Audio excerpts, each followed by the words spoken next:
بسم اللہ الرحمن الرحیم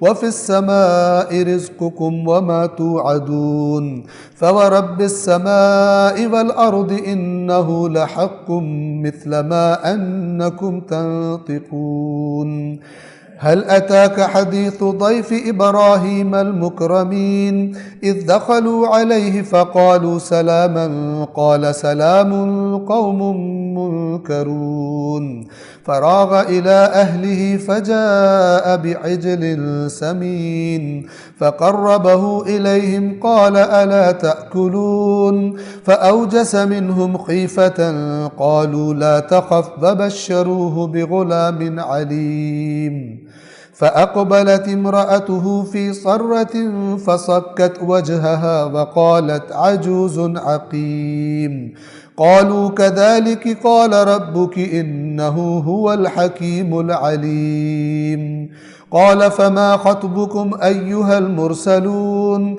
قالوا إنا أرسلنا إلى قوم مجرمين لنرسل عليهم حجارة من طين مسومة عند ربك للمسرفين فأخرجنا من كان فيها من المؤمنين فما وجدنا فيها غير بيت من المسلمين وتركنا فيها آية للذين يخافون العذاب الأليم اور آسمان میں تمہاری روزی ہے اور وہ بھی جس کا تم سے وعدہ کیا جاتا ہے۔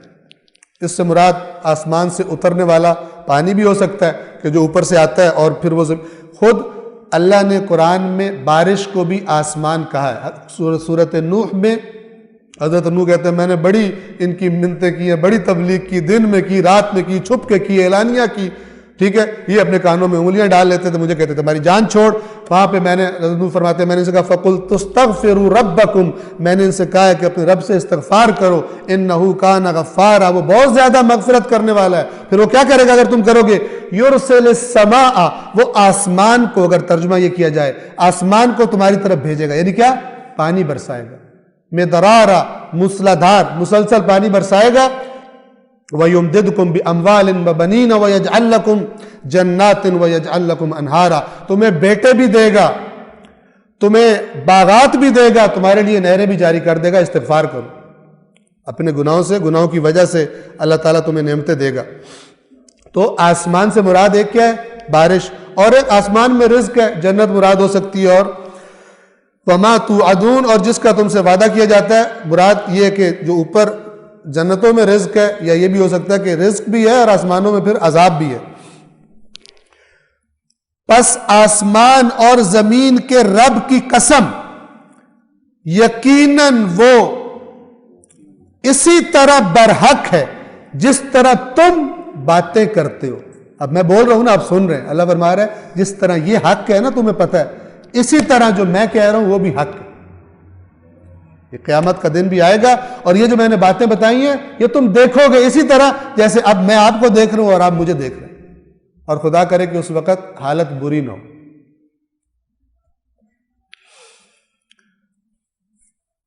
اور یہاں سے پھر آیت نمبر 24 سے حضرت ابراہیم کا قصہ شروع ہوتا ہے، اور یہ قرآن کا طریقہ ہے، نصیحت کر کر کے پھر گزشتہ قوموں کی طرف پلٹتا ہے، اور تاکہ لوگ پھر عبرت لیں۔ کیا آپ کے پاس ابراہیم کے معزز مہمانوں کی خبر پہنچی ہے؟ جب وہ ان کے ہاں آئے تو کہنے لگے سلام ہو۔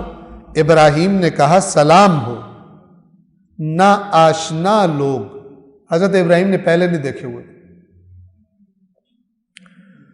پھر وہ خاموشی سے اپنے گھر والوں کے پاس گئے اور ایک موٹا بچڑا لے آئے، یعنی بھونا ہوا بکرا وہ لے کر حضرت ابراہیم نے ان کو پیش کیا کھانے کے لیے۔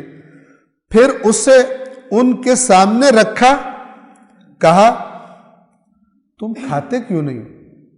اس زمانے میں یہ ایک قسم کی رسم تھی یا علامت ہوتی تھی، اگر کوئی مہمان نہ کھائے تو یہ اس کا مطلب یہ ہوتا تھا کہ وہ کوئی برا ارادہ لے کر آئے، اور اگر کھا لیا کسی کے گھر میں سے تو اس کا مطلب تھا کہ یہ صحیح ہے. اگر نہیں کھاتا تھا تو وہ جو میزبان تھا وہ سمجھ جاتا تھا کہ کوئی بات گڑبڑ ہے. تو حضرت ابراہیم نے جو بکرا پیش کیا، ہمیں تو کوئی اگر پیش کرے اچھا بندہ نہ بھی لگتا پھر بھی کھا جاتا ہے، تو بکرا تو کھاؤ نا، بعد میں دیکھی جائے گی کہ کیا ہوتا ہے. تو بہرحال یہ تو ایسے مزاح کی بات تھی. انہوں نے پیش کیا تو فرشتے تھے، ان کو اس کی ضرورت نہیں تھی، انہوں نے نہیں کھایا. تو آپ کھاتے کیوں نہیں؟ پھر ابراہیم نے ان سے خوف محسوس کیا، کہنے لگے، یعنی وہ فرشتے کہنے لگے خوف نہ کیجئے، اور انہیں ایک دانا لڑکے کی خوشخبری سنائی. فرشتوں نے کہا، فرشتے آئے تو تھے، یعنی یہ دو کام تھے. اصل میں قوم لوط کے عذاب کے لیے آئے تھے، اور اس سے پہلے حضرت ابراہیم کے پاس آئے اور حضرت ابراہیم کو پھر خوشخبری سنائی.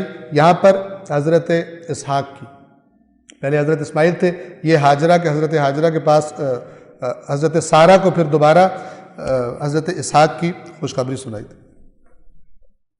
کیونکہ حضرت ہاجرہ جو تھی وہ تو جوان تھی، یہ بوڑھی تھی.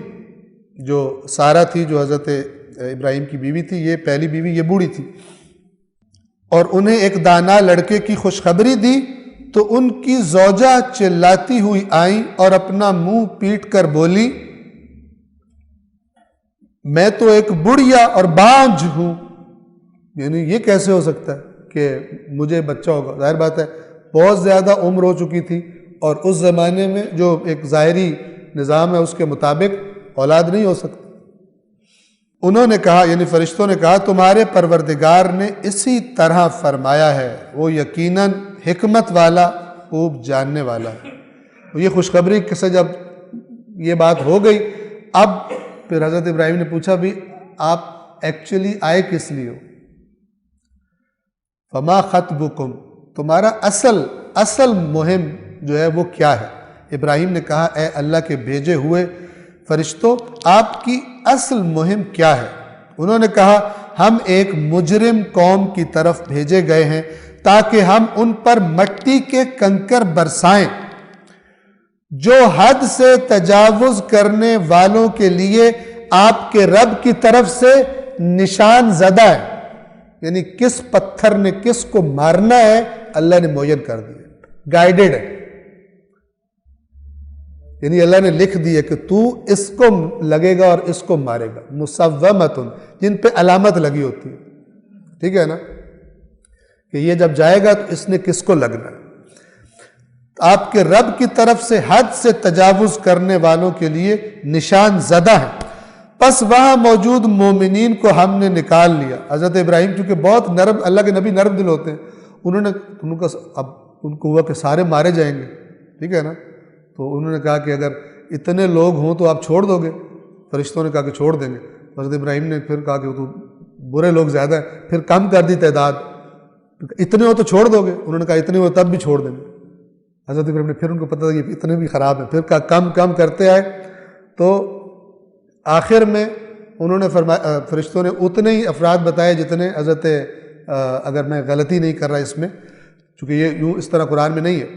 تو بہرحال جو قرآن بتا رہا ہے وہ یہ کہ جو مومن تھے ہم نے نکال لیا، جتنے بھی مومن تھے ان کو نکال لیا، اور باقیوں کو اللہ نے پھر اسی طرح اس عذاب سے غرق کر دیا. پس وہاں موجود مومنین کو ہم نے نکال لیا، اور وہاں ہم نے ایک گھر کے علاوہ مسلمانوں کا گھر ہی کوئی نہیں پایا. یعنی سارے کے سب جو تھے وہ اسی گندی عادت میں مبتلا ہوئے تھے، اور یا ان کے حامی تھے. اور مسلم وہ ہوتا ہے قرآنی مسلم، پیدائشی مسلم اور قرآنی مسلم میں کافی فرق ہے. پیدائشی مسلم تو وہ بھی ہیں کہ جو آدھا ملک کھا چکے ہیں، اور پیدائشی مسلم وہ بھی ہیں جو 5000 میں بندہ مار دیتے ہیں. اور پیدائشی مسلم پھر یہاں گنوانے پہ آئیں تو پھر پتہ نہیں کیا کیا سامنے آ جائے گا، ٹھیک ہے. وہ نہیں، جو قرآنی مسلم. کہا ہم نے اس گھر کے علاوہ مسلمان دیکھا ہی نہیں وہاں ہم نے ایک گھر کے علاوہ مسلمانوں کا کوئی گھر ہی نہیں پایا. اور دردناک عذاب سے ڈرنے والوں کے لیے ہم نے وہاں نشانی چھوڑ دی. یعنی اس قوم کے عذاب کو عبرت بنا دیا کہ وہ بستی عبرت ہے کس کے لیے؟ جو اللہ کے عذاب سے ڈرتا ہے۔ صدق اللہ العلی العظیم۔